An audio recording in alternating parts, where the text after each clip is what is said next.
What's up, beautiful people? This is Pope with Stock Docta Trading, and we have to talk. What if I were to tell you that I think that World War III is happening in front of us right now? It's not a joke, and I wouldn't be able to say it with a crooked face either. All of us are very aware that economic warfare plays out in one form or the other, whether or not it's moving the dollar off of the gold standard, or it's dumping a bunch of oil on top of the market from fracking in order to lower the prices, in order to drop the balance sheets of companies and countries that require that oil in order to make their books. So the idea of economic warfare isn't new. I just don't think we think about it like a war. We don't think about it like World War I, World War II, any of the terrorism wars that we had. And it's not the same type of fight because it's going on behind the scenes with a bunch of rich people that frankly have a lot more control over the entire matter and the narrative behind it than we do.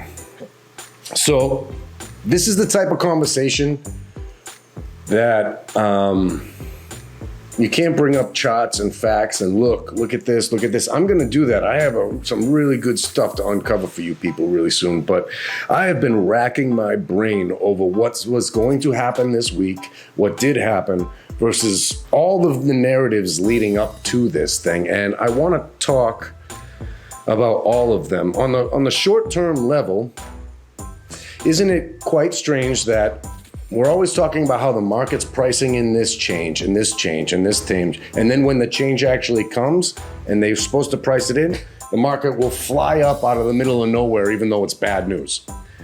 And it'll just fire off. And they will say that's fear and, all of a sudden there's no more uncertainty. Bullshit.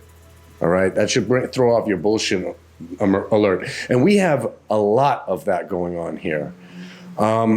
Have you ever asked yourself what the Fed's dual mandate really means? What's the purpose of this dual mandate? It was started in the Bretton Woods era that was given them the mandate, but you can see quite clearly that now they are working against each other. The mandate is that we have full employment and stable pricing, okay? So what did we do last year?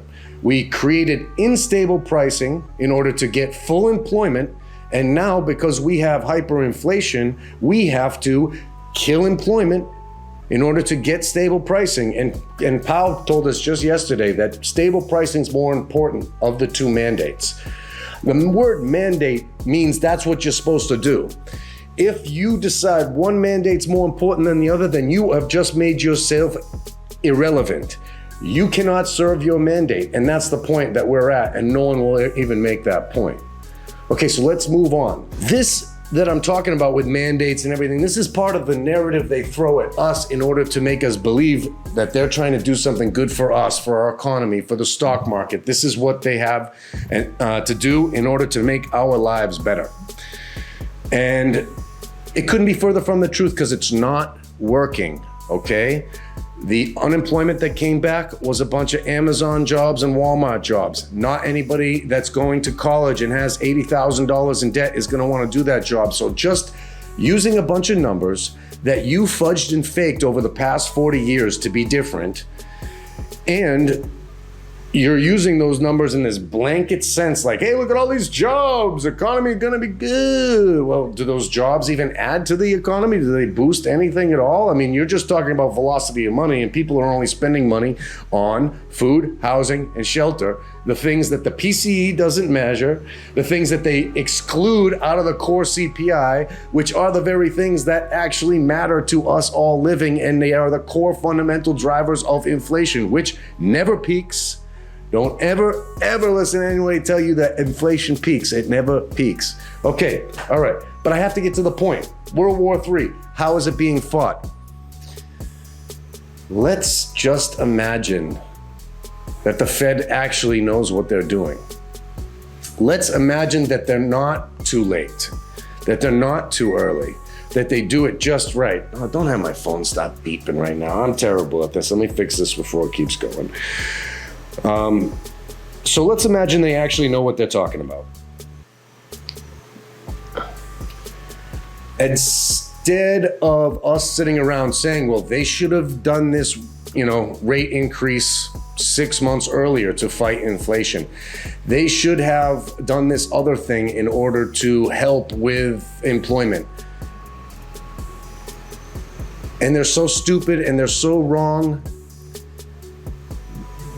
They know they're wrong by the narrative that we're saying to them. They're the ones that created the statistics that they changed over the past 40 years in order to use them to their advantage to keep telling the lie they need to tell everybody was what they're here for. And what they do isn't currency control. Oh, hell no. We're here for price stability and we're here for full employment. Well, let's imagining as if they actually know what they're doing, and that's just what they're telling us. What has the Fed accomplished over the past 2 years? A strong dollar. Okay, now they're hyperinflating the dollar. So our currency is constantly getting weaker as it's inflating. But in this global sense of currencies, we just need to be stronger than everybody else. And if you look at DXY as an example of dollar being stronger than everything else, you're going to see they're successful on the true mandate, which is hegemony. That is the idea that we are the Federal Reserve currency of note, that more than 50% of the world's global economic transactions occur within our currency. That's the war that's being fought. They already kicked the crap out of crypto. That's just sitting on the side of the road dead, right now. And nobody knows what to do with it. People are pumping and dumping the same way, but it's not the same. And they're the ones pulling back the advertising dollars that's killing the Googles, the Microsofts, the Apples, the Facebooks, the Snaps, the Twitters. Like anybody who's relying on advertising dollars, do you know how much money was pumping into advertising from cryptocurrency? Do you ever think about that? That's just a small aspect of this war. And this is why everyone needed to understand that crypto was always going to be a target. I think this makes more sense from this perspective because I'm a good-for-nothing from Boston, Massachusetts. Okay, let's be clear. I am a good-for-nothing from Boston, Massachusetts, but somehow 10 years ago, I happened to have known this was going to happen. Somehow in December, I knew the inflation was about to spike. Fed was going to start quantitative tightening and they were going to start hiking. I'm sitting there in January, the first week in January, and people are arguing with me about buying the dip and saying the Fed is constantly going to continue stimulating the market and that you, Stock Docta, are out your goddamn mind thinking they're gonna pull that back. In that same conversation, I said to my people, I said, we are most likely in a recession right now and nobody knows it. You're not gonna know it till the end of July. Here we are at the end of July. And when you know it, negative GDP print the second time, and we're still waiting for the NBER to do their revision, and they can possibly tweak the numbers because they can decide. This isn't really about numbers, it's about opinion when it comes to the final justification or qualification of this as a negative GDP print. So we're still waiting for the revisions.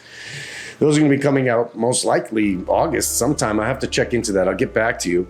So how is it that I knew this, but somehow the mainstream narrative for a bunch of really rich people who've been studying this stuff their entire life, have college degrees, CFAs, MBAs, if a good-for-nothing from Boston, Massachusetts knows that we were in a recession in the first week of January, then the Fed knows, okay? They knew yesterday.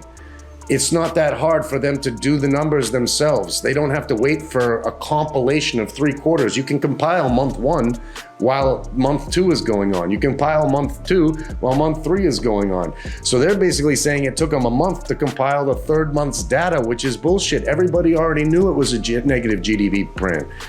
Fed Powell was asked at least 3, I believe 4 times if he thought we were in a recession, and he punted on every single one of those responses. Why? He knew we were in a recession. Why did he lie to us? Because he's not fighting that war, and he doesn't really even want to get into that conversation. That's not what he's there for. He's there to maintain United States empirical hegemony, to maintain our power over the world. There's 2 ways that this can go. And it's going on right now. That's why I call it a World War III. All right, we have the East and the West. We're talking about currencies right now. Not anybody's opinion about this leader or that leader or this war or this bomb or this border or anything like that. We're talking finance and economics here, people. And unfortunately, economics has become politics, and that pisses me off more than anything else, because I'm here to talk about numbers. I'm here to talk about statistics. I'm here to see this world become a better place. And nothing could be pissing me off more than the lies that are told to the average retail investor so that they get stuck in the mud, leaving their money with a financial advisor while they tank our markets, and they know that's gonna happen and they won't tell us. And that pisses me off. And if I could know it was gonna happen, then goddamn it, you better believe everybody at the fucking Federal Reserve fucking knew. It's okay if they're telling us they made this mistake, if they're telling us they did this, and the only thing they've actually positively achieved over the past 10 to 12 years is the strongest dollar in the world, the strongest currency in the world. And that is the whole thing that keeps our whole currency afloat, is the circulation of our dollar as the currency of note. There's not gonna be a World War III with bombs and this and that. Hopefully, unless this currency goes wrong, and this currency war goes wrong, this economic battle goes wrong. How could it go wrong or right? Right, basically right now, the Federal Reserve is trying to become the global currency of note. The hegemony beyond all hegemonies, where you tank all the other currencies, making your currency the strongest out of all of them, which means foreign money will pile into your treasury bills and buy up your hyperinflation for you. All right, they'll do this because their currency is no longer safe and they need to protect their assets by moving them foreign into the United States. Once this happens on an extremely high level, CBDC, Central Bank Digital Currency. I wrote a rap about it. If you haven't seen it, go check it out. It's hilarious. But the CBDC, the Central Bank Digital Currency, is coming. They don't want this to just be a rebrand of the dollar. If they lose this war, it will just be a rebrand of the dollar, the CBDC, and they will continue this fight until the CBDC is the global currency of note, the only one that's transacted amongst the entire world. How do you do that? Tank all the other central banks. Tank the firepower that the central banks have. That if you take away their firepower to raise or cut rates or do quantitative easing on their own, because their money has moved into your currency being the strongest one on record for everybody at that time, you win the war. You roll out central bank digital currency, and all the hyperinflation that you just created over the past, I'm gonna say 12 years, but it's much more than that. We're just gonna call it the 12 years of quantitative easing. All right, and then all of a sudden you get to rebrand that into the CBDC, which is not decentralized and it's not digital. I've got news for you people. The dollar is already digital. I go onto my PayPal account, send money over to my homeboy. Homeboy gets 50 bucks, takes that on a credit card, runs that, go buys him a couple beers, and goes have fun with friends. I don't know what you think is cash oriented about that, but the dollar is already digital. So why would we need the CBDC? Oh man, I'm sorry I'm ranted so much here, but there's no way I can do a video about this because there's not a lot of facts and figures and statistics you can put together. This is just a compilation of 22 years of me paying attention to this stuff every single day. I've been licensed, I studied this stuff, and I've never given up. I've never given up understanding it.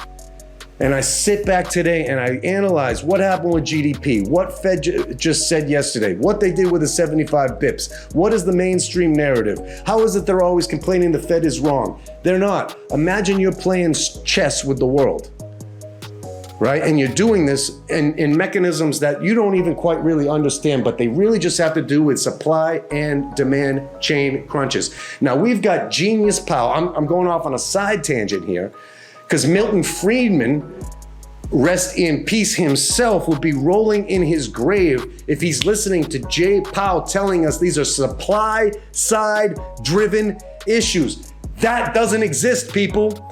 There is no like cost push inflation pressure.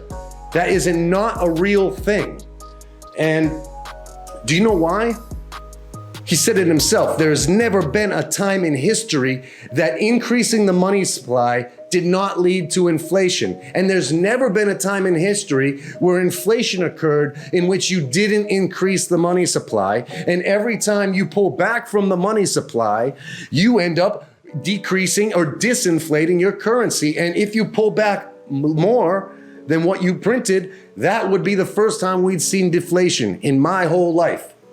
And that is what actual deflation is. Talking about prices and inflation or deflationary or disinflationary is a relevant economic subject, but it has nothing to do with economics when it comes to monetary supply, currency, velocity, and the things that actually drive the market.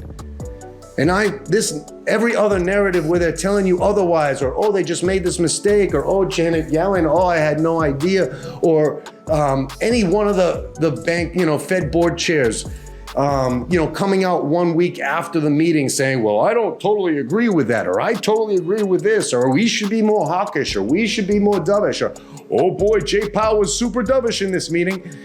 The last meeting, he was fairly hawkish, actually. And the only thing he didn't do was surprise anybody. That's it. But it's still on a hawkish approach. Hawkish to their tone. What true hawkishness would just be like, boom, 500 basis points in your face. Let's get inflation under control. Let's get this done without too many people having to lose their jobs. And too long, oh my God, this is what pisses me off so much about this entire function of all of this, okay? So they quantitative ease, 120 billion every single month, starting August and September 2019, before that whole thing happened, okay?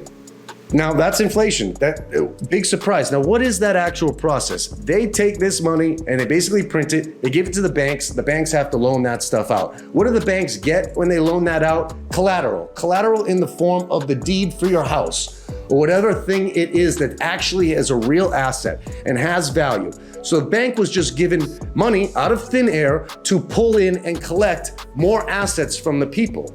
Okay, and when that hyperinflation gets too much, because it's going to devalue the currency and we might actually lose our hegemony, then we go ahead and tighten everything up, and what happens? Normal everyday people lose their jobs. Do they tighten up on the banks? Do the banks have to give back this money that they were given? Do they have to do anything? No, the banks have all the assets. They have all the collateral backing all the loans that they were given from the free money that they're creating. And don't even get me started about fractional reserve lending on top of it. 900% more, thank you very much. And then we always pay the price. Our tax dollars go to fix these problems. We bailed them out. And we're gonna have to do it again. And in the meantime, our lives are getting worse. Our jobs are the ones being lost. The jobs that are replacing them are crap, and we don't want to do them because we were raised with the American dream, and we went and spent a lot of money on it in college in order to get that far. The entire reason there's a government, there's the Federal Reserve, and there's people is to generate commerce. The reason is that we all agree that us not fighting wars and tribalism is better because it helps to boost the economy. We all get to make money. When they shut that down, they canceled the contract. Now everything they're doing on top of that is waging war for control, for fewer and fewer people to control more and more and more. And I'm sorry, I was born a capitalist.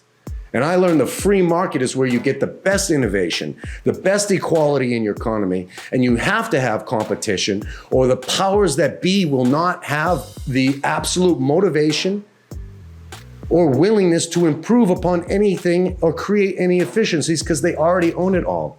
And that's what this World War III is conversation about. It's about money. It's about a global hegemony. I'm screwing with that word today. It's about a global hegemony. Hegemony, Michael. The word is hegemony. It's about a global hegemony.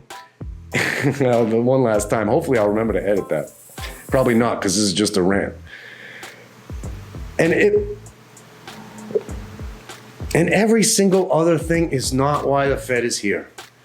The Fed's not here to tuck you in at night, and they're not here to make our lives any better. They're not here to boost the economy. They're not here to make sure jobs are employed. They're not here for price stability. They're just trying to make sure that they have enough of that it doesn't break the whole fucking thing in front of them while they work their way to the top of the mountain as the only currency, the last currency standing. And that's why it's a world war. Every currency is under attack. We've seen many drop down. Most recent is Sri Lanka. And there's much more to come. And I just had to rant because for me, it's not about being upset that this is the truth, okay? For me, what it's about is how do we make money from it, okay? That's what matters to me about it. And I don't wanna be sitting here trading with my people, my community, my subscribers every day, going over narratives in the mainstream media when all they are doing is talking about a manipulated concept, and the reality is that high frequency trading runs our entire stock market and derivatives market. And everything else is fluff to make it sound like we're still in control of something that we lost control of a long time ago. And the only reason we can stay in control with our hegemony, Michael, the word is hegemony. If we're just not the worst. If we're the best of all the worst currencies, we win. And that's the war. That's what we're fighting. And the point is, like, these are conspiracy facts, people. Like, everything I'm telling you is either opinion about what they're trying to do or factually inclined aspects of analytics when you look at economics versus the people who are pushing the buttons and the levers of these economics. All right? And I'm not here to get pissed about these people manipulating retail investors. That is the story of the stock market, the derivative market, retirement accounts, everything. That's fine. How do we make money of it? How do we take our lower middle class learning and lack of financial education that they never gave us our whole life, and how do we turn that into an education that's worth building wealth and assets, and we can become that? We don't need to fight them. We don't need to get pissed off at them. We don't need to go and protest in the streets. We don't need to attack our politicians. What we need to do is pivot away from needing them. We don't need them when we understand how it works all on our own. That's why I talk about the cooperative, because it's a sovereign nation within the nation that we can make the rules. We can control it. We can pivot away from them. We don't need them. We make our own credit unions. We make our own prime brokers. We make our own market makers. We make our own hedge funds, all cooperatively based, owned by the clients that are the owners are the clients and the clients are the owners. Sorry, I could have rolled with that a little bit smoother. This to me is probably the only way we can do it. Now, Vanguard, Citadel, they already thought of it. Both of them are cooperatives. So why aren't we doing that? Why aren't retail investors doing that? We're going to take the knowledge. I'm going to take the knowledge that I was handed through my education and through my labor and through my job. I became an expert in finance, and I'm going to give that to retail investors. We're going to understand the truth of high frequency trading, liquidity sweeps, narratives that are incorrect. We're going to do all that, but we're not going to get pissed about it, all right? We're going to figure out how we can make money from it, how we can grow assets for ourselves, and we can reestablish our middle class ourselves instead of sitting there waiting for Jay. Pow isn't going to help us, and we can't wait for his handout. And the stimulus that Biden just offered up to Congress today is an absolute hilarious hyperinflation document that is only going to work against what the Fed's trying to do. So those guys who are all supposed to be on the same team can't even work together. And they don't even understand that. I really don't think this bill really understands the hyperinflation that it will invite. I mean, it's not like I don't want a stim. I'm still reeling after losing 3 of my businesses and trying to create a YouTube channel that I can monetize. It's going to take me 290,000 viewing minutes from all you beautiful people before I can even monetize it. And I've got 22 years of excellent experience in many different industries. All right, that's what they did to me, and that's all right. I'll reinvent myself. I've always expected this to happen, and I was ready for it. But what about my people back home? What about my people back in the gutter where I'm from? I know they were never given the financial education, and I know they didn't take the steps out of that hole in order to understand what we're up against and how we have to grow generational wealth from nothing to something, and we can't do it by asking for the big boys to give us a handout, because the handouts come with interest. And they don't print the interest, people. We're gonna do this ourselves. I love y'all madly. This stuff was burning in the core of my soul. And I just had to say it, and we'll get to facts, we'll get to specifics, we'll get to technical analysis, fundamental analysis, event and news analysis, all economic analysis. We're doing that, everything. We'll get down to who's who and what's what of every single owner. We're gonna get down to the shills that be shilling this stuff in mainstream media. We will do all the conversation. We're gonna do it with a smile on our face and a chip on our shoulder because we know what we're up against and it doesn't matter to us. Because we already know what it's like to eat rice and beans and run out of money every week from our paycheck. You can't make broke people broker. What we can do is we can make ourselves richer by taking their techniques, using them for our advantage, and understanding the world from the lens that they look at it. Not the one that they tell us, but the lens that they look at it. And that's what we're here to do, people. All right, peace.